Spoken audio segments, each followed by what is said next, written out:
We're joined via Zoom by David Monyae. He's Associate Professor of Political Science and International Relations at the University of Johannesburg. Prof, good afternoon. Thank you for joining us here on the SABC. Good afternoon.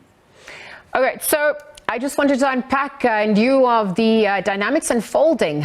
Lots of questions coming through about the meaning of the news that obviously emerged yesterday. In your opinion, are we likely to see an escalation of tensions following this drone incident that was allegedly an assimilation attempt on Russian President Vladimir Putin?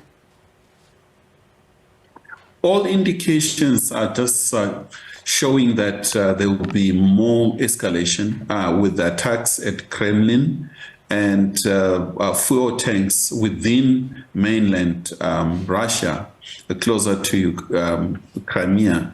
So we're going to see a pushback by Ukrainians and more weapons from both sides. And we don't expect anything less than more casualties, more fatalities within this unnecessary war, to put it frankly. We look at the narratives that have emerged, and some are questioning whether this latest news piece tips the odds in Ukraine's favor. How would you weigh in on that? Also just questioning the effectiveness of Russian President Putin's protection, the effectiveness of the air defenses as well. How would you weigh in on those sentiments? I think Ukraine is a very small country. I think it has resisted for more than a year now. It has done extremely well, but in the long run, it cannot really go head to head with a state such as Russia. Russia is a nuclear power. It has much more staying power in the battlefield.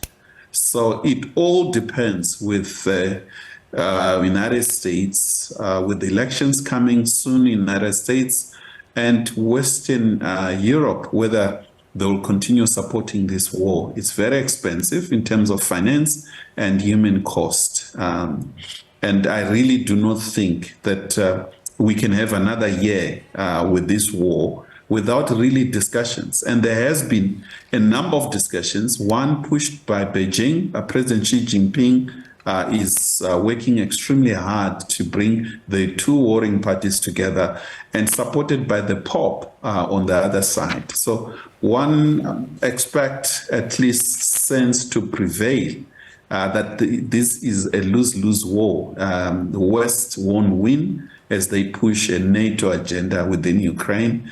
And Russia, in the long run, it cannot keep on bombing a small country forever.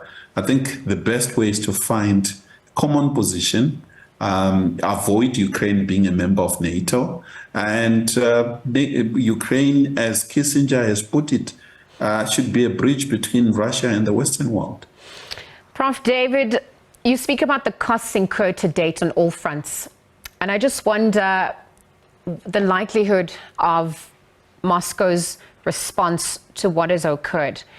Whether Russia has the capacity to carry out retaliatory strikes as well. I'm asking this on the back of President Vladimir Zelenskyy having gone to The Hague to call for a war tribunal to be set up to prosecute Putin. How are we also weighing on those dynamics unfolding? Firstly, I think we need to be very frank that I think Moscow has been more measured.